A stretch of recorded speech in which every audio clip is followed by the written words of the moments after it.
So how many papers have you authored or co-authored? Because I'm absolutely blown away every time I pick up a paper, your name's on it, on projects that in the Yukon in 86. Like, how do you do so much? Sort of being an old guy and I've been around for a while. I, I probably authored about 300 papers, but then that's over like 40 years. And to write a good paper takes me a full year. But at the same time, I'll write my own paper. I love working with students and young people, as well as many of the people in the mining community. So, and I'm one of these people that unfortunately never says no.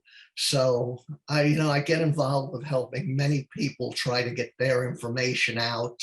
I know what many journals require as far as what material makes sense and is acceptable to reviewers. So a lot of the papers that I'm an author on have been helping young people or people at mines get their papers in publication. I try to write one paper of my own that has impact a year. There's so many people that just turn out paper after paper, but to write a good paper really takes a long, long time. And, I've been doing it for a while and I enjoy it.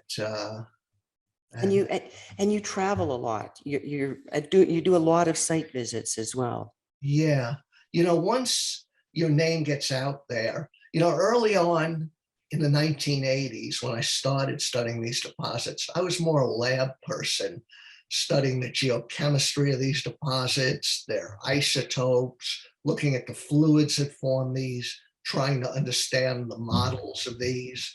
And then in the mid 1990s, I met a guy named David Groves, who's one of the leading experts on gold geology and tectonics and deposits. And David said, you don't need to look at this geochem stuff. I don't believe it anyway. You need to look at the big picture. And I said, yeah, I don't like to arm wave like you, but, he got me into looking at a big picture and the tectonics and how that relates to gold. And so I started looking at these more globally. I did a number of sabbaticals in the late 1990s with David and his group in Western Australia at the time. His Center for Exploration Targeting was the leading place in the world for the study of gold.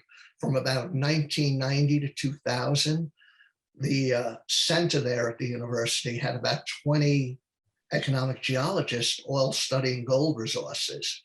So it was a phenomenal opportunity for me to go there and interact with David and many of his crews and look at some of the big picture stuff.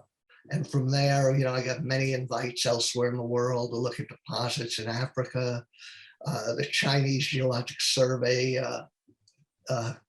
contacted me, and I've done lots and lots of work trying to put the pictures of China together over the years. Done a lot in Australia, Brazil. So I've got a lot of opportunities once I started looking at the big picture of this type of gold, what's important, what's not important.